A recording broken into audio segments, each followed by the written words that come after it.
फाल्गुन जी, मैं एक चीज़ और भी जानना चाहूँगा आपसे कि जैसे आपने बताया कि कोविड-19 के लिए आपने कैसे इनिशिएटिव्स लिए और आयुर्वेद में कैसे आयुर्वेद इसको डिफाइन किया गया है।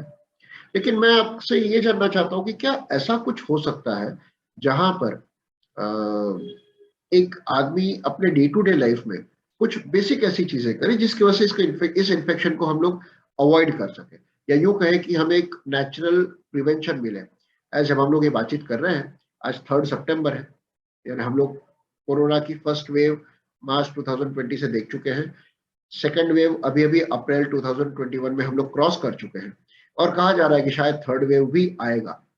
लेकिन मैं ये जानना चाहता हूँ कि क्या ऐसा कुछ हो सकता है आयुर्वेद के द्वारा जहां पर आदमी अपने डे टू डे में, हो सकता है in terms of intake of the food हो, इनटेक ऑफ एनीथिंग हो, जिसकी वजह से वो अपने आप को प्रिवेंट कर सके इस इन्फेक्शन के सामने। अगर ऐसा कुछ है तो आप उसके बारे में कुछ हमें बता पाए। मैं भी बताते हुए मुझे आनंद होता है कि जब एक बात याद आती है मुझे हमें कि हमने जब एलोपैथी हॉस्पिटल में आयुर्वेद इंटरवेंशन को ऐड करने की कोशिश की, तो पहले थोड़ा विरोध था कि कैसे करेंगे, नहीं करना चाहिए। तो हमने शुरुआत क्या किया कि आप आयुर्वेद को मत लीजिए, पर आयुर्वेद का एक डाइट प्लान हमने बनाया और हमारे जो आयुष डिपार्टमेंट है उसकी ओर से दिया कि आप कोविड पेशेंट को ये देना शुरू कीजिए। तो पहले क्या था कि डाइट में पंजाबी भोजन खिलाते थे, दूसरा चीज़ खिलाते थे, तो पेशेंट में तकलीफें बढ़ती जाती थी एलोपैथी दवाई के साथ। फिर हमने वो डाइट प्लान पूरा आयुर्वेद का दिया जिसमें बिल्कुल हल्का भोजन था, मूंग की दाल थी, चावल था, पतली खिचड़ी थी भोजन में। सब्जी भी ऐसी थी कि जो आयुर्वेद के हिसाब से, लौकी की सब्जी है, परवल की सब्जी है, करेला की सब्जी है। तो उससे ड्रामेटिक चेंज मिलने लगा कि परिणाम पेशेंट के को अच्छा लगने लगा। उसको साथ में जो दूध के साथ बिस्किट वगैरह थे वो भी बंद करवाया हमने। हमने दूध में गोल्डन मिल्क शुरू किया और शुरुआत में हमने सिर्फ हर्बल टी देना शुरू किया कि दूध भी नहीं, यदि बुखार है 2-3 दिन तो दूध का भी निषेध हो तो हर्बल टी से लो, तो उससे भी लाभ हुआ। तो ऐसे प्रयोग से बहुत लाभ हुआ। तो हर विहार का बहुत आयुर्वेद में महत्व है, कोविड-19 में भी महत्व है। तो उसमें मैं कहना चाहूँगा कि प्रिवेंटिव रूप में भी यदि करना है तो ऐसे प्रयोग में सबसे अच्छी हर्बल टी, जो आयुष मंत्रालय ने भी उसको अनुमोदन दिया और उन्हें प्रसिद्ध की है कि ये हर्बल टी इसमें उपयोगी है।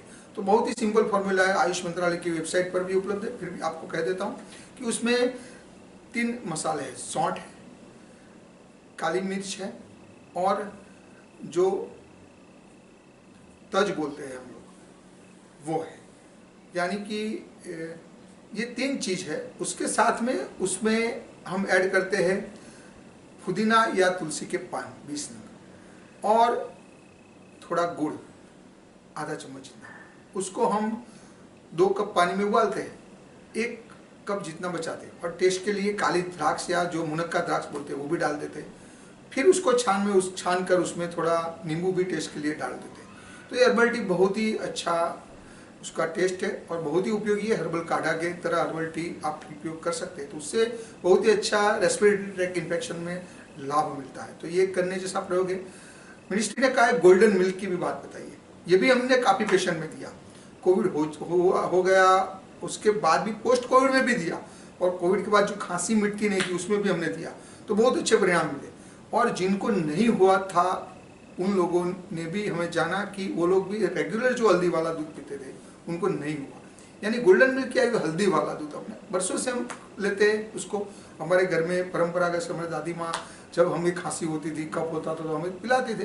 तो यही है गोल्डन मिल्क। और ये गोल्डन मिल्क रात को सोने के समय आधा चम्मच जितना 1 कप गर्म दूध में डालकर पीना है, बराबर। तो ये प्रयोग भी अच्छा है, गोल्डन मिल्क, हर्बल टी और जो मैंने कहा डाइट प्लान, बिल्कुल हल्का भोजन, मूंग की दाल है, पतली खिचड़ी, तो उससे बहुत लाभ इसमें मिलता है। एक दूसरा डाइट का भी मैं बात बताता हूँ, हमारे यहाँ गुजरात में राब के रूप में प्रचलित है।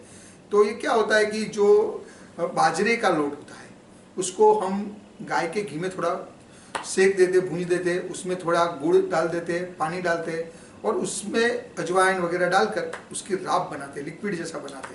तो ये भी बहुत फायदेमंद रहा। ये भी कोविड के पेशेंट में खूब लाभप्रद, उसको शक्ति देता था और पचने में बिल्कुल हल्का होता था। और रेस्पिरेटरी ट्रैक के लिए भी ये अजवाइन वगैरह डालते थे। बाजरी का लोट थोड़ा गर्म होता है इसलिए वो फायदा करता था। तो ये भी बहुत फायदेमंद रहा।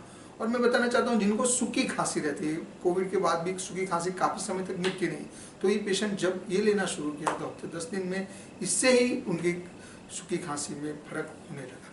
तो ऐसे डाइट का खूब महत्व है। तो ये डाइट में खास ये बातें ध्यान में रखनी है। फाल्गुन जी, आपने काफी अच्छी इंफॉर्मेशन दी कि आपने गुजरात के अंदर कैसे इन पेशेंट हॉस्पिटल को आप जो डाइट देते थे as a prevention point of view या एज अ फूड, आपने क्या क्या एज अ मेडिसिन उनको दिया, और आपने गुजरात में क्या किया, काफी अच्छे से दिया। लेकिन मैं थोड़ा सा आपसे अलग से ये जानना चाहता हूँ कि जो लोग अपने घर में रेगुलर एक डाइट जिसको बोलते हैं कि हर अपने घर में रोटी सब्जी दाल चावल, ये एक कॉमन सा डाइट होता है, तो इन डाइट के अंदर ऐसे कौन से मसाले या ऐसे कौन से इंग्रेडिएंट्स को यूज करें कॉमन आदमी अपने आप को इन्फेक्शन से प्रोटेक्ट भी कर सके और उसकी इम्यूनिटी को एनहांस भी किया जा सके, ऐसा अगर आप कुछ बता सके, क्योंकि अभी सितंबर महीना चल रहा है, तो अभी अक्टूबर नवंबर दिसंबर ये सारे विंटर के मतलब ठंड के सीजन आने वाले, तो if you can say something on it, अगर आप कुछ इस बारे में बता पाए। बहुत अच्छी बात है। जैसे कि और कंट्री में ये बहुत फैला है, पर इंडिया में इतने पॉपुलेशन के बाद भी उसके फैलाने की संख्या नियंत्रित में रही। तो उसका एक कारण ये भी रहा कि हमारे घर के मसाले हम रेगुलर यूज़ करते हैं, जिससे हमारी इम्यूनिटी बढ़ती थी। जैसे कहा कि हल्दी इसमें बेस्ट है, तो आप जब भी महिलाएं जब भी शाक बनाती है, भोजन बनाते हैं, तो उसमें आप हल्दी का उपयोग मैक्सिमम कीजिए। तो ये हल्दी इसके लिए सबसे अच्छी औषधि है। रसोला में जो मसाला है उसमें सबसे अच्छा है। लहसुन, लहसुन भी ये रेस्पिरेटरी ट्रैक्ट के लिए बहुत अच्छा है, इन्फेक्शन के लिए बहुत अच्छा है। तो लहसुन की चटनी या जब आप पकार करते हैं तो उसमें ये लहसुन डाल दिया, तो ये बहुत उपयोगी है। ऐसे धनिया भी डालते हैं, जीरा भी डालते हैं, ये भी बहुत उपयोगी है। और काली मिर्च है, वो भी उसमें इतना फायदा कर दिया। जो तज यानी जो दालचीनी बोलते हैं, ये भी उसमें वघार में आप डालें। तो अपने जो ऑल ओवर जो मसाले हैं उसका इसमें उपयोग की करना, उससे इसमें लाभ मिलता है, फायदा मिलता है। इससे अपनी कफ कम होता है, पाचन सुधरता है, अपनी भूख लगती है, डाइजेशन अच्छा रहता है, जिससे ये बीमारी को हम कंट्रोल कर पाते हैं। तो ऐसी चीज़ें इसमें डालनी चाहिए। हम ऐसा भी कर सकते हैं, पुदीना आता है तो पुदीना की चटनी बना के भोजन के साथ ले। जब ताज़ी हल्दी आती है तो हल्दी को पीस दिया, उसको उसमें नींबू वगैरह डालकर हल्दी को भोजन के साथ लिया। अदरक आता है तो अदरक में भी नींबू और थोड़ा नमक डालकर उसको भोजन के साथ लिया। तो ऐसी चीज़ें ऐड करने से भी हमारा डाइजेशन ठीक रहने से, हमारे शरीर में कफ दोष नहीं बढ़ने से ऐसे इन्फेक्शन हमें लगते नहीं। तो ये बहुत ही सरल प्रयोग है जो वर्षों से हम करते हैं, उसको अपनाना है, बस इतनी ही बात है। थैंक यू फाल्गुन भाई, आपने काफी कुछ जानकारी दी। अच्छा फाल्गुन भाई, एक छोटा सा प्रश्न बीच में थोड़ा सा पूछ लेता हूँ। हम लोगों ने देखा था कि कोविड वेव 1 के टाइम पे और सेकंड टाइम पे भी बहुत सारे ऐसे वीडियोस और बहुत सारे ऐसे प्रमोशंस आ रहे थे जहां पर सौंठी का उपयोग काफी प्रमोट करने के लिए किया जाता है कि प्रिवेंशन के हिसाब से आप सौंठी का प्रयोग कर सकते हैं। इसमें दो प्रयोग बताए गए थे, एक तो ये था कि सौंठी को आप मुंह में रखिए, और दूसरा प्रयोग ये था कि सौंठी को आप नस्य के हिसाब से नाक में लेकर के उसे इनहेल करिए। तो अब ये जो दो प्रयोग थे, तो ये कोई साइंटिफिक बैकग्राउंड से आया था या किसी ने सिर्फ अपना एक चलिए ये भी शायद काम कर सकता है, या इस तरीके से किसी ने प्रमोट किया था? सौंठ भी हमारे आयुर्वेद में काफ़ी उसका वर्णन है। उसको विश्व भेषज नाम दिया है कि बहुत ही अच्छी औषध है, ये विश्व भेषज है। तो ये विश्व महामारी में, विश्व की बीमारी में, ये कोविड में ये दूर करने में विश्व भेषज सौंठ का प्रयोग, ऐसा एक प्रयोग चला। हमारे जामनगर आयुर्वेद यूनिवर्सिटी के पूर्व प्रिंसिपल डॉक्टर हितेश पैजानी और काफ़ी लोगों ने इसका प्रचलन किया, और बहुत बड़े पैमाने पे उसको जहाँ पे ये जब हॉटस्पॉट होता था वहाँ दिया गया, और हमने भी दिया बाद में पेशेंटों में, तो उसके लाभ मिले। उसमें भी साइंस है। जो बात होता है कि सौंठ को थोड़ा लेकर मूंग के दाने के जैसा एक नस्कोरे से लेना है, फिर दूसरे नस्कोरे से लेना है, तो उससे क्या होता है, वो एक हमारा प्रधमन प्रकार का हर रोज लेने वाला छोटे प्रमाण का नश्य है। तो उससे भी ये कैविटी ठीक होती थी, वहाँ का इम्यूनिटी बढ़ती थी, और वहाँ म्यूकस मेम्ब्रेन ठीक रहती थी, तो इन्फेक्शन बढ़ता नहीं था। उसमें जो उसकी गर्मी थी, उसकी जो ताकत थी, सूक्ष्मता थी वो सौंठ में, उसकी वजह से वो वायरस को रोकती थी। उससे लाभ, मुंह में भी एक बाहर से आए तो थोड़ा सूंठ लेकर मुंह में जीभ के पीछे के भाग में रख देने का, 2-3 मिनट तक मुंह को बंद रखने का, फिर निकल जाने का। तो उससे भी लाभ हुआ कि वहाँ वायरस कोई आ गया है तो वो उसमें जब सौंठ वहाँ रहती है तो उसकी तीक्ष्णता से, उसकी गर्माहट से उस पीएच वैल्यू वहाँ की बढ़ जाती है, और वायरस का ग्रोथ नहीं होता, नष्ट हो जाता है। तो लाभ मिला, लोगों ने किया। जिन लोगों के घर में और पेशेंट को कोविड था और जो ये करते थे तो उनको नहीं लगा इन्फेक्शन, तो ऐसे डेटा मिले। तो ये भी ये प्रयोग अच्छा, और आयुर्वेद में वर्णन है उसका, जैसे कवल और नशे की बात मिनिस्ट्री ने बताई, ऐसा ही ये प्रयोग है, तो वो भी कर सकते हो, बहुत ही अच्छे उसके परिणाम भी मिले। प्रिवेंशन की जब बात चल ही रही है तो एक प्रश्न और छोटा सा पूछ लेता हूँ जो काफी लोगों ने इसको मैक्सिमम यूज किया है कह सकते हैं इंडिया के अंदर। तो स्टीम इनहेलेशन का कहा जाता था कि आप स्टीम इनहेलेशन लेते हैं तो उससे वायरस से काफी प्रिवेंशन होता है। कैन यू एक्सप्लेन कि ये साइंटिफिकली ये किस तरह से वर्क करता है और किस तरह से ये वायरस के सामने प्रोटेक्शन देने में ये हमें मददरूप हो सकता है? तो अगर आप उस स्टीम इनहेलेशन के बारे में कुछ बता सकें। तो जो स्टीम की बात है ना, वो तो बरसों से आयुर्वेद में उसका वर्णन है। उसको स्वेदन, हम स्वेदन बोलते हैं, शेक लेना। और हम जानते हैं कि जब हम बीमार होते थे तो हम भी नाश लेते थे, गर्म पानी करते थे, उसमें थोड़ा डाल देते थे कुछ एरोमेटिक, या नीलगिरी का तेल आता था वो डालते थे, तो उससे अजवाइन होती थी वो डाल देते थे, तो उसकी जो भाप आती थी उससे वो लाभ मिलता था। तो यही स्टीम है, वो बरसों से प्रचलित है, अपने वहाँ जुड़ी हुई है। तो आयुर्वेद में उसका वर्णन है। आयुष मिनिस्ट्री ने जो प्रिवेंटिव मेजर्स बताए हैं इसे रोकने में, उसमें भी स्टीम इनहेलेशन की बात की है। तो उसमें आप पुदीने के पान डाल सकते हो, अजवाइन डाल सकते हो, अजवाइन, और भी नीलगिरी का ऑयल, यूकेलिप्टस ऑयल बोलते हैं वो डाल सकते हो, नीलगिरी का तेल बोलते हैं वो डाल सकते हैं। तो ऐसी कोई भी एरोमेटिक चीज़ उसमें आप डालेंगे और उसकी भाप लेंगे तो उसका लाभ होता है। तो ये चीज़ बहुत अच्छी। दूसरा, एक मिनिस्ट्री ने भी बताया हमारे प्रिवेंटिव मेजर में कि नशे का प्रयोग, यानी नाजल एप्लीकेशन का एक प्रयोग बताया है। उसमें कहा है कि 2 बूंद तिल के तेल के या गाय के घी के या फिर कोपरे आप नाक में डाल दीजिए।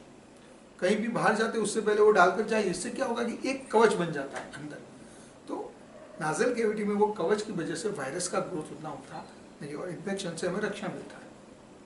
तो ये भी अच्छा प्रयोग हुआ, क्योंकि हम जानते हैं कि कोविड नाक से सबसे ज़्यादा अंदर जाता है, फिर मुंह से भी जाता है। तो उसके लिए भी बताया कि ऐसा है कि आप 2 चम्मच जितना तिल का तेल लीजिए, थोड़ा गुनगुना, और मुंह में रखिए, फिर उसको बाहर निकाल दीजिए और गर्म पानी के कवल कर दीजिए, गार्गल कर दीजिए।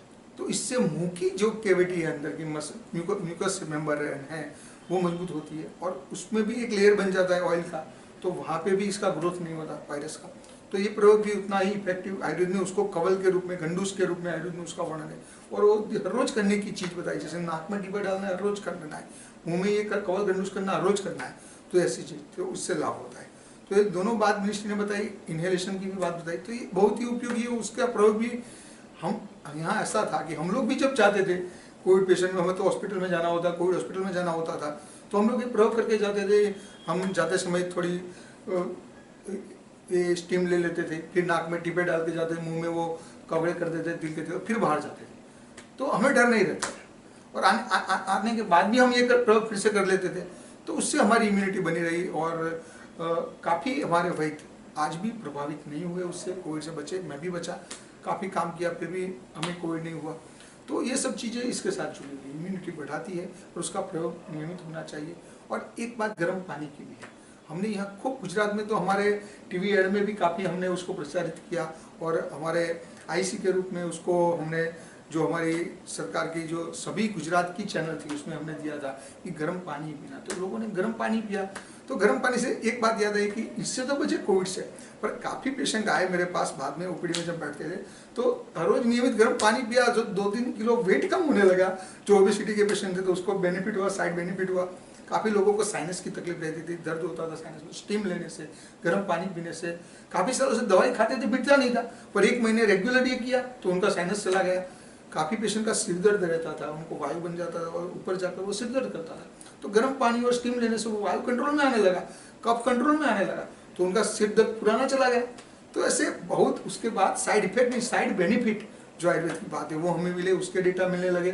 तो ये एक आयुर्वेद की विशेषता है, अपने विश्व के विज्ञान की विशेषता है कि जो साइंस साइड इफेक्ट की जगह साइड बेनिफिट करता है, एक चीज़ के लिए हम देते हैं तो और भी हमारे शरीर की बीमारियों को दूर करता है। तो ये हमें बहुत ही आनंद हुआ कि आयुर्वेद अपनाने से गुजरात के लोग काफ़ी पैमाने पर स्वस्थ होने लगे, और आज गुजरात के घर घर में आयुर्वेद प्रचलित हो गया। आज हर एक घर को पता है कि संसमनी वटी, गिलोय घनवटी काम करती है। गिलोय हर एक घर में अभी लोग वो उस पौधे को उछेरते हैं और उसके खुद काढ़ा बनाकर आज भी पीते हैं। तो ऐसी काफ़ी बीमारियों ने उसने, मैंने पता आनंद होता है कि डायबिटीज़ के पेशेंट जो ये गिलोय घनवटी खाते थे, डायबिटीज़ के पेशेंट का भी डायबिटीज़ शुगर लेवल कंट्रोल होने लगा। तो ये आयुर्वेद का चमत्कार है। तो ऐसी काफ़ी बातें, और उसका ये आयुर्वेद की ये विद्या है, वर्षों पुरानी ऋषियों की विद्या है, उसका ये चमत्कार है, उसकी ये ताकत है कि वो स्वस्थ, और अपने भारत का ये चिकित्सा विज्ञान है। आपने बहुत सारी अच्छी जानकारी दी प्रिवेंशन पॉइंट ऑफ व्यू, हम इसको कैसे कोविड को हमारे शरीर में आने से रोक सकते हैं, इसके लिए आपने जो भी जानकारी दी बहुत बहुत ही अच्छी जानकारी है, और जिसका फायदा मुझे लगता है कि हर एक को उठाना चाहिए।